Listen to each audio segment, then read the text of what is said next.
எல்லாம் கோபால விடியமுன்னு எங்களை அலையுதா கொடையும் கையுமா கிணத்து போயிட்டுதால நல்ல மழையா இருக்க கிணத்துல ஒரு எட்டு பாத்தியா மழை எப்படி பெஞ்சிருக்கு அப்படின்னு ஒண்ணு பார்க்க மாட்டேன் சும்மா தான் கொடையை பிடிச்சிட்டு அலைவான். ஆமா காலையிலே புளி புளின்னு இருக்காத கிணத்து தான் போயிட்டு வரேன் கிணத்துமா வர எங்க போவா நினப்புல உனக்கு காலையில ஊச்சிட்டு அலையுதாவனு இந்த நினைப்பு உனக்கு ஆகாது காலையில கிணத்துல போய் எட்டி பார்த்துட்டு வரேன் நீ போய் எட்டி பார்த்துட்டு வரலாம்ல சும்மா கொடையை பிடிச்சிட்டு அங்கேயும் அலையுத ஆட்டா காட்டா கிணத்துக்கு போனேன் அங்க போனேன் இங்க போனேன் நல்ல பிராட் அளக்க வேண்டியது. எல்லாம் கோபாலு கிணத்துல எப்படிலாம் மழை பெருமழை இல்லைன்னா வெறும் தூத்துதான் நான் தரிசு கிரிசி எதுவும் உலகாமா அப்படியாவது மழை பெஞ்சிருக்கா இல்ல சும்மா மேல்தாலதான் மழை பெஞ்சிட்டு போயிட்டா நல்ல பாத்தியால அங்கேயும் இதே மழை கொஞ்சம் பெரும் மழையை வந்து தரிசியெல்லாம் உலகத்துக்கு நல்லா இருக்கும் தரிசி நனைய கூட இல்ல லேசா நனைஞ்சிருக்கு அந்த வித மழை காணாது தரிசியும் உழ முடியாது இன்னும் கொஞ்சம் பெரும் மதமா வருதான்னு பாப்போம் மழை இப்படியே பார்ப்பது இன்னும் கொஞ்சம் வந்தா நல்லா இருக்கும் உலகத்துக்கு. சரில கோபால் அப்படின்னா வீட்டுக்கு போறேன் கிணத்துதான் போனேன்னு பையன் கொடை பிடிச்சு வந்தேன் நீ எங்க போனியோ தெரியல சரி ஒரு எட்டு பாத்துட்டு வரும் அப்படின்னு வந்தேன் சரி கிணத்து போயிட்டு வந்தேன்னா அப்படின்னா வீட்டுக்கு போற நீ வரையா வரலையா எப்படி நீ வீட்டுக்கு போ நான் ஒரு ஆளை பார்க்க வேண்டியதா இருக்கு பாத்துட்டு வாரு. ஏன் கோபாலு செப்பிய மழை பெஞ்சிருக்க கொடையும் கையுமா அலைதியால வந்த மழை வரையாம போகுது கொடையை பார்த்து கொடையை மடக்கல ஏதோ மழை பிச்சுக்கிட்டு போற மாதிரி கொடையும் கையுமா அலைதான். உமருக்கு என்னையா நீர் நல்ல கல்லுமா இருக்கு கண்டதை தின்னுபிட்டு நான் அப்படியா லேசா மழை பெஞ்சாலே நமக்கு காய்ச்சி அடிக்கும் மூக்கெல்லாம் விழுது ஒண்ணு ஒரு வேலையும் செய்ய முடியல எல்லா வேலையும் அந்த கிடந்து போகுது அதான் சொல்லி ஆஸ்பத்திரிக்கு வீட்டுக்கு அலைய இருக்க நம்மகிட்ட கொடை இருக்க கொடையை வச்சுட்டியா நினைவானாதான் கொடையை பிடிச்சிட்டு அலையுது. எல்லாம் கோபாலு வயக்காட்டுல போயிட்டு வர அங்க மழை பிள்ளை நல்ல பெருமதமா இல்ல இதே மாதிரி தூட்டல் தானா போனே கிணத்துக்கு நானும் மழை பெஞ்சுதான் ஆளுக்கு முன்னே கொடை தூக்கிட்டு ஓடினேன் கிணத்துக்கு சரி நல்ல பெருமதமா மழை பெஞ்சு இந்த மலையோட மலையோ ஒரு தரிசியெல்லாம் உழுதுபட்டு நமக்கு வேற தண்ணி இல்ல தரிசி நினைக்குது அப்படின்னு போய் பார்த்தா அங்க தண்ணி இல்ல ஒண்ணு இல்ல இங்கேயே கொஞ்சம் பெருமதமா இருக்கு அங்க ரே சூத்திரதான் அதெல்லாம் காணாது அந்த பழம்லாம் உலதுக்கு சித்திரை மாசம் இருந்து இப்படி கிடந்த மழை பெய்யுது பிறகு என்ன செய்ய போதா மழை வரும்ப வராது தெரியலையே. அப்ப சித்திரை மாசம் வெயில் என்னமா பல்ல காமிச்சு அடிக்க வீட்டை விட்டு வெளியே போக முடியா ஆடு மாடு ஒண்ணு நியாயமாட்டுக்கு 10 மணிக்குள்ள எண்ணெய் எழுப்பி படுத்துக்கிறது என்ன பால் கறந்து என்னத்தை நம்மளை காப்பாத்த போகுது நல்ல வேலை மூட்டாது மழை வந்துச்சு கொஞ்சம் வெக்கையாவது குறையும் இன்னும் வெயில் அடிக்க என்ன வெக்கையா இருக்கு ஒரே வேலை செய்ய முடியல சும்மா வேத்து பூத்து வடிச்சுட்டாலே இப்பமா கொஞ்சம் குளுமையா இருக்கும் நல்ல மழை பெய்யட்டும். ஆமா இந்த சித்திரை மாசம் வெயில லேசிலே சொல்லிவிட்டா ராத்திரி வீட்டுல படுக்க முடியல ஒரே வெக்கையா இருக்கு காத்தாடி பட்டாலும் ஒன்னும் சரி வரல அதுவும் கரண்ட் போனா மனுஷவே வீட்டுல இருக்க ஆவல பின்ன காத்தாடி சுத்துது அது சுத்தலையான்னு கைட்டு சுத்தினா கூட வேகமா சுத்தும் போல அந்த மாதிரி ஆகி போகுது காத்தாடினா ஒரு நிமிஷம் வீட்டுல இருக்க முடியல என்னமா வேத்து கொட்டிட்டு வெக்கையா இருக்கு சாய் நல்ல வேலை மழை விட்டாது வந்துச்சேன்.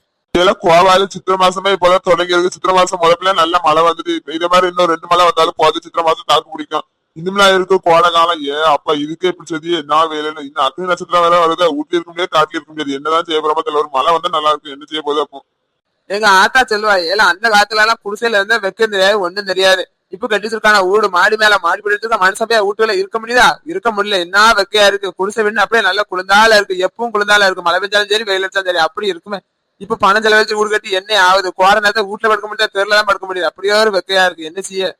ஆமா குடிசை வீட்டுல இருக்குன்னா நம்ம பஞ்சாயத்து சம்மதிக்க அவன் ஊர் கட்டினா இவன் ஊர் கட்டினா நீ ஆம்பளை நீ ஊர் கட்டாம இருக்கிய வேலை செஞ்சு என்ன ஆகுது சாகும்போது சுடுகாட்டுல குளியில போட்ட பறிக்கும் போது அவன் பணத்தை போட்டு ஒரு ஊர் கட்டினான அப்படிங்க ஊர் கட்டிச்சு இப்ப உள்ளே இருக்க முடியாது வெளியே இருக்க முடியாது அப்படிங்க என்னதான் செய்வதில்ல சரி வாண்ட பேசிட்டு நேரம் இல்ல கோபாலாம் குளத்தாங்கர பக்கம் போயிட்டு வரேன். என்ன நீ அந்த காலத்து மாதிரி குளத்தாங்கரைக்கு வரேன் காட்டுக்கு வரேன்னு சொல்லிட்டு கிடக்க வீட்டெல்லாம் பாத்திரம் கட்டிச்சிருக்கிய பாத்திரம் போக வேண்டியதால அது எதுக்கு மாதிரி கட்டிச்சு என்ன இப்படி பண்ணிட்டால இதை பஞ்சாயத்துக்கார பண்ண வேலையினால அந்த கப்பு பிடிச்சு கட்ட வேண்டியதா போச்சு எல்லாம் அதெல்லாம் எவன் கட்டுறான் இதுனா காத்தோட்டமா கம்மாங்கார பக்கம் போன மாதிரி இருக்கு அது 4 செவத்துக்குள்ள அடிச்சுக்கிட்டு இருந்த மாதிரி இருக்கு அது நமக்கே சீன் ஆகி போகுது இப்படி போனாதான் நல்லா இருக்கு. ஏன்னா அவ்வளவு ரூபாய் செலவழிச்சு கப்பு கட்டிச்சுக்கா என்ன செய்த வக்கீல புல்லுன்னு உள்ள கட்டி அடைஞ்சு வச்சிருக்கியானே மாட்டுக்குள்ள தீவனத்தை பூரா உள்ள வச்சு அடைச்சிருக்கானே நீ இப்படி காட்டுல போயிட்டு அலையுது அவனெல்லாம் என்ன செய்ய.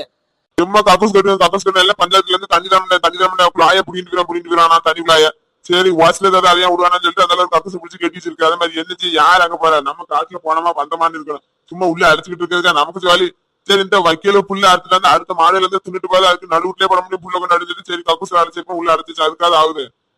அரசாங்கத்தை உனக்கு கக்கூஸ் கட்டுறதுக்கு ரூபாய் தான் நல்லா வாங்கி கட்டிவிட்டு நீ அதனால கக்கூஸ்ல அதை வச்சிருக்க இதை வச்சிருக்கா சொல்லிட்டாயே நான் மாட்டு தீவனைக்கு உனக்கு அரசாங்கத்துல இருந்து கக்கூஸ் கட்டி தந்துருக்காவா ஆளை பேரு ஆளை ஏன் கோபாலு கக்கூஸ் இப்ப மேல வந்திருக்கு முக்கிய காட்டுல எல்லாம் கக்கூஸ் பண்ணாலும் கக்கூஸ்ல நீ அந்த கக்கூஸ் கக்கூஸ் பண்ணி சொல்லிட்டு இருக்க வாண்டி பேசிருக்க நேரம் வயிற்று நான் மரம் குளத்தாங்க ஏன் மாருதி அக்கா என்ன காலையிலே பஸ் ஸ்டாண்ட்ல இருந்து உட்காந்துருக்க எந்த ஊருக்கு பாரு கையில பைய இல்ல ஒண்ணு இல்லையே இங்க வந்து உட்காந்துருக்க மழை வர பெய்யுது.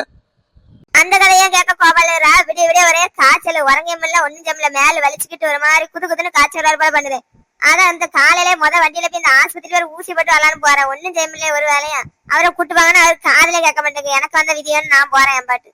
அடச்சரி வெள்ளால வெக்கையிலே கிடந்துட்டு இன்னைக்கு திடீர்னு மழை வந்தது அதை சூட்டு கிளப்பிட்டோன்னே அதனால உனக்கு காய்ச்சல் வந்துட்டோம் சரி வச்சுட்டு இருக்கிறது நல்லது இல்ல முதல்ல போய் பார்த்தாதான் நல்லது சரி பேர் ஊசியை போட்டுவாங்க.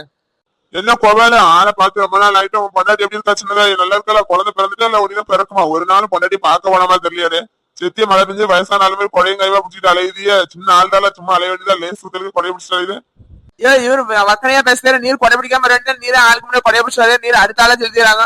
நீர் கொடை பிடிக்காம இருந்தா என்ன சொல்றதுல நியாயம் இருக்கு? இவரே கொடை பிடிச்சு இவரு என்ன குறை சொல்லுவாராம்? சரி சும்மா வெட்டி கதையை பேசி கிடக்காத, சின்னதாய பாக்க போலையா பேசாலாம். இந்த மாசம் தானா? ஆமாண்ணே, ஆமா, இந்த மாசம் தான் சொன்னாவா. பையன் இந்த மாசம் இருக்கும், பொம்பளை பிள்ளை அடுத்த மாசம் இருக்குனாவா. என்ன பிள்ளைதான் வயிற்றுல கிடக்கும், என்ன பிள்ளைதான் பிறக்கணும்னு ஆட்டை நமக்கு விதி வச்சிருக்கானே தெரியல. பேர்காலம் இன்னும் ஆவலன்னு. ஏதோ ஒரு பிள்ளை பொம்பளை பிள்ளை நல்ல ராசமா இருக்கலாம், ஆம்பளை பையனை என்ன சொத்து வச்சிருக்க ஏதை வச்சிருக்க அப்படின்னு அவன் நம்மள மானத்தை கழுவான். பொம்பளை பிள்ளை வளர்த்தமா படிக்க வச்சமா ஒருத்த கையில புடிச்சு கொடுத்தா நம்ம சும்மா இருக்கலாம், துண்டை உதட்டு தோல்ல. ஆம்பளை பிள்ளை நீ என்ன வச்சிருக்க சாவு வரைக்கும் நம்மளை போட்டு படாபாடுபடுத்த. அதனால பொம்பளை பிள்ளை பிறக்கணும்னு சாமிக்க வேண்டிக்க. ஆமா மாருதியாக்கா, நீ பொம்பளை பிள்ளை பிறக்கணும் லேஸ்ல தெளிப்புட்ட. பொம்பளை பிள்ளை அதை வளர்த்து ஆளாக்கி கட்டி கொடுக்காண்டாமா. அவன் என்ன சும்மையா கட்டிட்டு போறான். 50 பண் போடுறியா 100 பண் போடுறாங்க. ஒரு பவுனே 50,000 போல 1,00,000 போல தெரியல. நகப்பற போக்குக்கு பொம்பளை பிள்ளைய பார்த்தா அப்ப அவன் பிச்சைதான் இருக்கணும் ரோட்ல. நீ என்ன கோவால அந்த காலத்துல இருக்க, இந்த காலத்துல பொம்பளை பிள்ளைல படிக்க வச்சப்ப அதை நகையை அதையெல்லாம் பாத்துக்கிடும். இவன் தானே ஃபைன் கிடக்கா பொம்பளை பிள்ளைன்னா பயப்படாத அதெல்லாம் வாம்பிள்ள ஒண்ணு காப்பாத்திடும். என்ன மாடத்தியாக ஆஸ்பத்திரி போற உடம்பு சரியில்லைன்னு வந்திருக்க. ஒரு கொடை கொண்டு வரக்கூடாது, மழை வேற சிரிச்சுன்னு பேசிட்டே அடக்க. யாருக்குனே உடம்பு சரியில்லைன்னு ஆஸ்பத்திரி போற நினைச்சிட்டே போக. உனக்கு கொடை எது வேணுமோ கொடையை கொடுத்துட்டு போட்டா கொடையை கொண்டு போறே. எப்படி போய் பார்த்து போயிட்டு வா.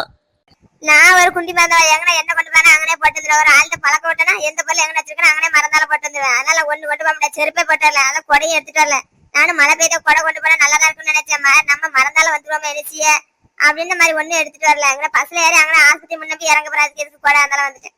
சரிக்கா, நின்று பஸ் நேரம் இல்ல. காலையில எங்க அப்பா குறையங்காம எங்கன ஊர் சுத்திட்டாரு அப்படின்னு சண்டைக்கு வந்துட்டாரு. நான் நேரம் கழிச்சு போனேன்னா அவ்வளவுதான். அங்க வீட்டுல பிற ஒரு பேர் அகலையே நடந்துடும். ஊர் சுத்திட்டு வரா மாதிரி எப்போ வரா மாதிரி என்ன மணி அப்படின்னு சொல்ல சண்டை போட்டுருவா. நான் போயிட்டு வரேன்.